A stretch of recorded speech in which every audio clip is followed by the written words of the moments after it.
எனது குப்பை எனது பொறுப்பு. ஓ, வீடியோ ஸ்டார்ட் ஆயிடுச்சா? தம்பி தங்கைகளுக்கு வணக்கம். இன்னைக்கு என்னதான் சமைக்கலாம் அப்படின்னு யோசிச்சுட்டு இருக்கும்போது நம்மளை காப்பாத்துறவே கீரைக்காரு தான். அவர் கீரையும் எடுத்துட்டு வருவாரு, அதே சமயம் இந்த மாதிரி தண்டு எடுத்துட்டு வந்தாங்களா, பிரண்டை இன்னைக்கு எடுத்துட்டு வந்திருந்தாங்களா. சோ இன்னைக்கு பிரண்டை துவையல் பண்ணிடலாம் அப்படின்னு சொல்லிட்டு முடிவு பண்ணிட்டேன். ஆனா அந்த பிரண்டை துவையல் பண்ணும்போது அதை கட் பண்ணி அந்த கார்னர்ல போட்டோம் பாத்தீங்களா, அதை தொட்டு தொட்டு பார்க்கறதுக்கு ரொம்ப சாட்டிஸ்ஃபைங்கா இருந்தது. அதனால அதை பண்ணிட்டே இருந்தேன். அதுக்கப்புறம் ஆஸ் யூஷுவல் நம்ம பிரண்டை எல்லாம் ஃபுல்லா சுத்தமா கிளீன் பண்ணிட்டு அதுக்கப்புறம் வெங்காயம், தக்காளி, பூண்டு, வரமிளகாய் இதெல்லாம் போட்டு பிரண்டையும் போட்டு நல்லா ஒரு 10 minutes நல்லா அது வதங்குற அளவுக்கு நல்லா வதக்குனதுக்கு அதுக்கப்புறம் கடைசியா புளி போட்டு அரைச்சு எடுத்துட்டோம் அப்படின்னா துவையல் முடிஞ்சிச்சு.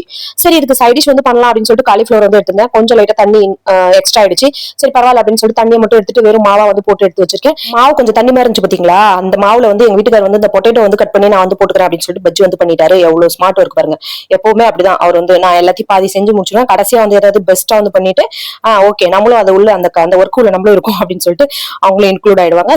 பஜ்ஜி எல்லாம் பண்ணிட்டு அதுக்கப்புறம் பிரண்டையும் ஆட்டிட்டு தாளிச்சு எடுத்தாச்சு. Thanks for